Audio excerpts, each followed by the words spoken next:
Up next on UBC, brought to you by... Keep the lights on. Use Airtel Money to pay for all your Yaka bills conveniently. Open the... We'll now take you to the news in detail.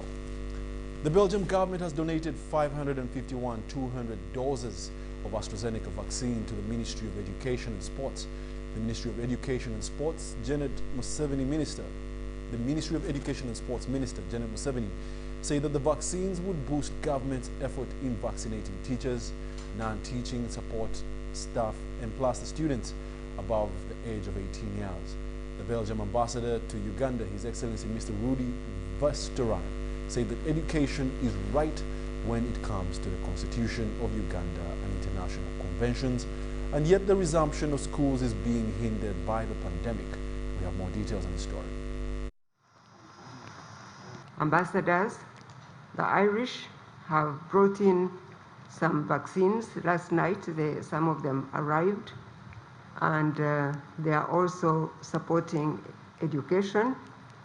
The Norwegians have already supported us with some vaccines. I don't have specific doses here for the support we have received, because with these vaccines, we are sure that now we'll be able to open up our schools and universities in due course.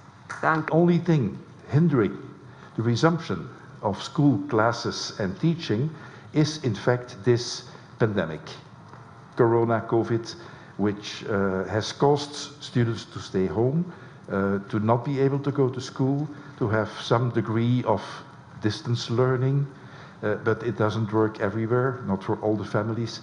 And so we think that it is really, and we think with you that it is really essential that as soon as possible, all the kids can go back to school.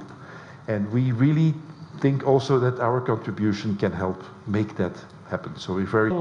As implementing agency for the Belgian government, and with the agreement of Mr. Ambassador, we were able to release €200,000 of additional funds, specifically to make that we also sensitize the people so that the vaccination campaign is here.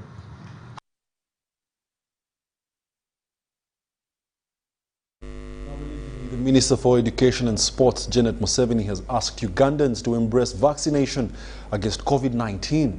This was at a press conference where the minister also urged the international community and Ugandans to understand the history of the country.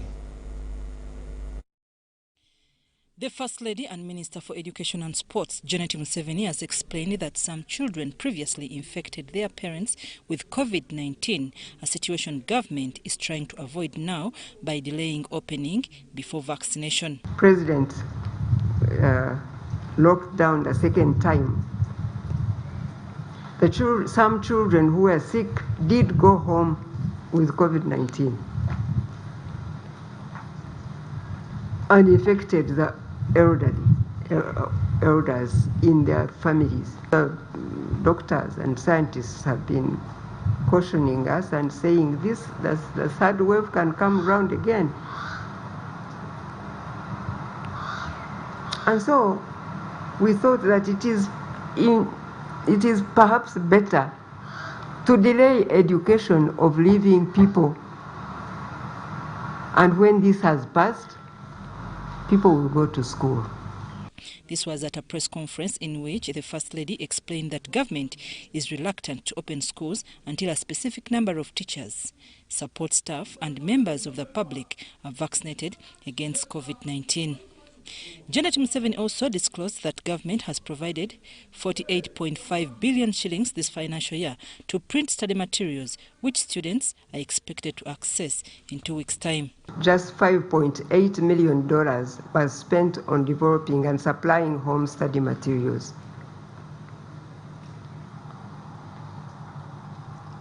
And those materials went to about over 2 million children. That's why we are confident that the situation is not really hopeless. I personally feel strongly that we'll be surprised that this situation is not going to be hopeless as people think. Because the exams we have had